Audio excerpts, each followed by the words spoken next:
Judges chapter 20. Then all the Israelites from Dan to Beersheba and from the land of Gilead came out as one man and assembled before the Lord in Mizpah. The leaders of all the people of the tribes of Israel took their places in the assembly of the people of God, 400,000 soldiers armed with swords. The Benjamites heard that the Israelites had gone up to Mizpah. Then the Israelites said, "Tell us how this awful thing happened." So the Levite, the husband of the murdered woman, said, "I and my concubine came to Gibeah and Benjamin to spend the night. During the night, the men of Gibeah came after me and surrounded the house, intending to kill me. They raped my concubine, and she died. I took my concubine, cut her into pieces, and sent one piece to each region of Israel's inheritance, because they committed this lewd and disgraceful act in Israel.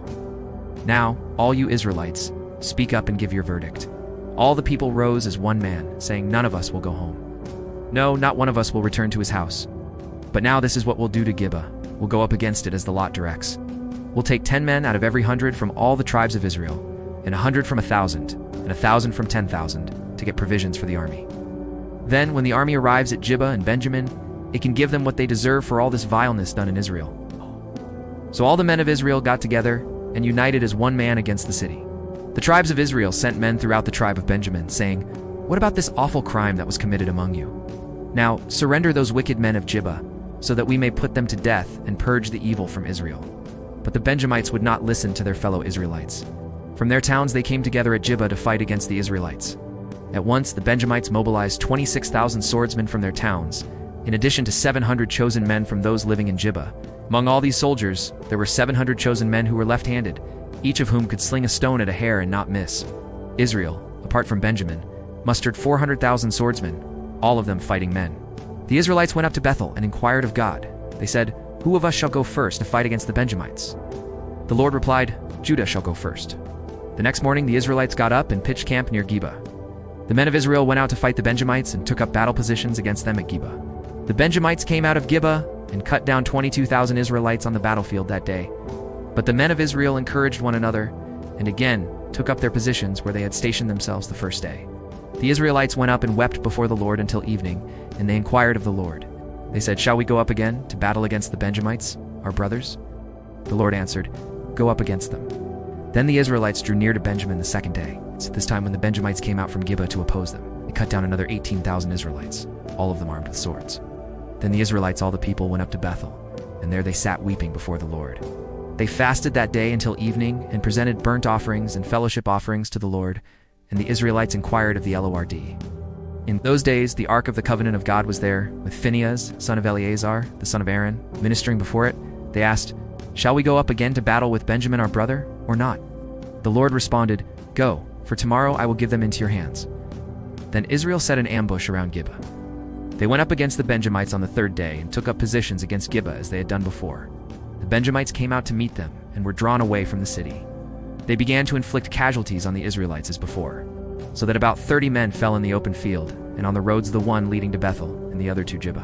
While the Benjamites were saying, "We are defeating them as before," the Israelites were saying, "Let's retreat and draw them away from the city to the roads." All the men of Israel moved from their places and took up positions at Baal-Tamar. The Israelite ambush charged out of its place on the west of Gibeah. Then 10,000 of Israel's finest men made a frontal attack on Gibeah. The fighting was so heavy that the Benjamites did not realize how near disaster was the Lord defeated Benjamin before Israel. And on that day, the Israelites struck down 25,100 Benjamites, all armed with swords. Then the Benjamites saw that they were beaten. Now the men of Israel had given way before Benjamin, because they relied on the ambush they had set near Gibeah. The men who had been in ambush made a sudden dash into Gibeah, spread out and put the whole city to the sword. The men of Israel had arranged with the ambush that they should send up a great cloud of smoke from the city, and then the men of Israel would turn in the battle. The Benjamites had begun to inflict casualties on the men of Israel, about 30. They said, "We are defeating them as in the first battle." But when the column of smoke began to rise from the city, the Benjamites turned and saw the smoke of the whole city going up into the sky. Then the men of Israel turned on them, and the men of Benjamin were terrified, because they realized that disaster had come upon them. So they fled before the Israelites in the direction of the desert, but they could not escape the battle.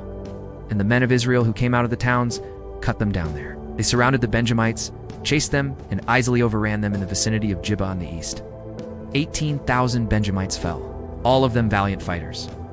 As they turned and fled toward the desert to the rock of Rimmon, the Israelites cut down 5,000 men along the roads. They kept pressing after the Benjamites as far as Gibeah and struck down 2,000 more. On that day 25,000 Benjamite swordsmen fell, all of them valiant fighters. But 600 men turned and fled into the desert to the rock of Rimmon, where they stayed for months. The men of Israel went back to Benjamin and put all the towns to the sword, including the animals and everything else they found.